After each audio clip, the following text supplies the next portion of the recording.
All right, welcome to the video, ladies and gentlemen. Today we're going to be looking at a very classy fragrance, and that is Burberry Touch.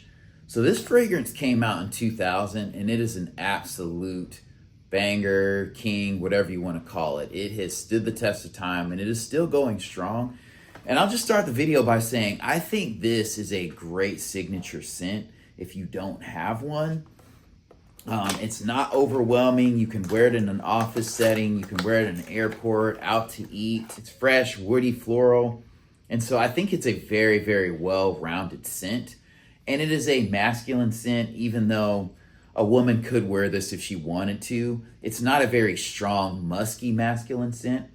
Like I said, it's called a woody floral scent. But we'll start with the presentation. Obviously, it comes in this box. This is the 3.3 fluid ounces or 100 milliliter bottle. I don't like this presentation, to be honest with you, but I think in 2000, like, it was apropos.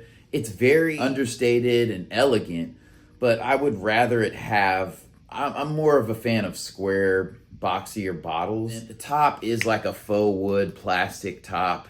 This is not wood. Maybe when it first came out, it was wood. I don't know if you can see the grain there, but that's that. And then the atomizer, let's see. It's okay. It's kind of low to mid okay. If you kind of halfway squeeze it, the juice will kind of run out. So the atomizer could definitely be better. This isn't like the cheapest of cheapy. I think I paid $50 for this at Marshall's. And I think you can still buy this in like regular retailers. So if I was in a pinch and this is like a fragrance that I really wanted and it was like a signature scent, I mean, I would pay more than that. It's an altogether well-rounded scent. So I think this would go well with a lot of people's body chemistries. And I would say it's like a mid-weight scent. So I really like it. This is an 8-hour scent.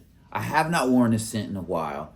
But I thought about it, and the other day, probably about a month and a half ago when I was wearing it, I got home from work, and it was one of those long days where I just laid in bed, and I could smell it all over me. So this is kind of like a premium, inexpensive fragrance. So I'm not going to call it a cheapie because it's not $20 to $30. Typically, you're going to pay $50 for that 3.3 or the 100 milliliter. And I think it's 100% worth it. One, because it can be a signature fragrance.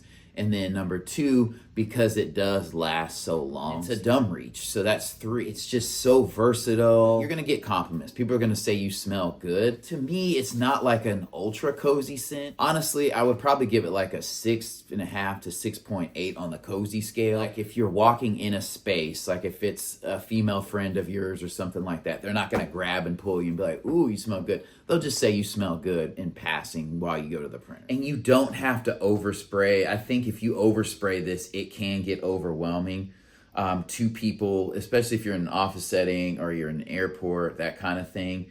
I do think this is a good, milder scent if you want to travel. Traveling is a weird situation. You're running in and out of planes, in and out of, terminals and things like that. And there's a lot of scents and stuff going on. I think this is more resilient than like cheapies, like English Laundry and things like that. But I think after a long travel day, it'll still be on you, but it might get overwhelmed and kind of wear off in heavier travel days. All in all, I wouldn't say this fragrance is a beast. It's a classy, good composure, and it doesn't smell cheap either. All right, so the top notes are violet leaf, artemisia, mandarin orange. Mid notes are white pepper, cedar, nutmeg. Base notes are white musk, tonka bean, and vetiver. So I would just say this fragrance combines into its own unique composure. In the fragrance, I definitely smell violet leaf, artemisia, and the orange, but it blends so well together that when I smell it, and I've smelled this scent for so long, that it's just Burberry Touch. I think the violet leaf stands out to me. Oddly enough, the tonka bean does not. So on the dry down, I still feel like it's white pepper, cedar, white musk, and vetiver. Most fragrances that have tonka beans, a really pronounced scent to me. And I love that they put white musk. I like white musk. I think it's underrated. So I love that they put that in this scent. And I think they put a little bit of tonka bean to kind of settle it down so it's not too sharp. It gives it a smooth, sweeter tone in the end. So I can definitely tell it has tonka bean. It just kind of stops the fragrance from being less masculine and a little bit sharper than it needs to be. The mandarin orange I can smell, it kind of blends very well with a violet leaf. And so to me, the violet leaf and mandarin orange are kind of alluring. And it is a floral, woody scent. To me, more floral than woody. I would say it's a mature, youthful fragrance if I had to like nail it down. If you're somebody who wears a lot of fresh, you get stuff from PacSun, Abercrombie, different things like this. This is a bit more settled down. This is like you're entering your 30s, a little bit less partying, but you're still youthful kind of thing going on. You could wear this to church. You could wear this to volunteer events. You could wear this to work. I really wouldn't waste it on the gym. I would have a different fragrance for the gym. It's certainly not priced out of gym wear. I don't know that this would settle as well with some of the BO that I smell in the gym. If you have a muskier smell, and I'm not even trying to be funny, and when you really get into workouts, your body chemistry just generates a stronger smell.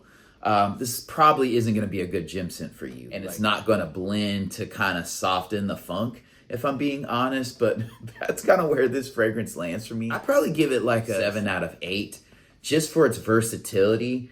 Like, it doesn't stand out. It's a consistent mainstay. So it kind of sits in the middle where it's not super fun, light, fresh that you could do gym wear and beach wear.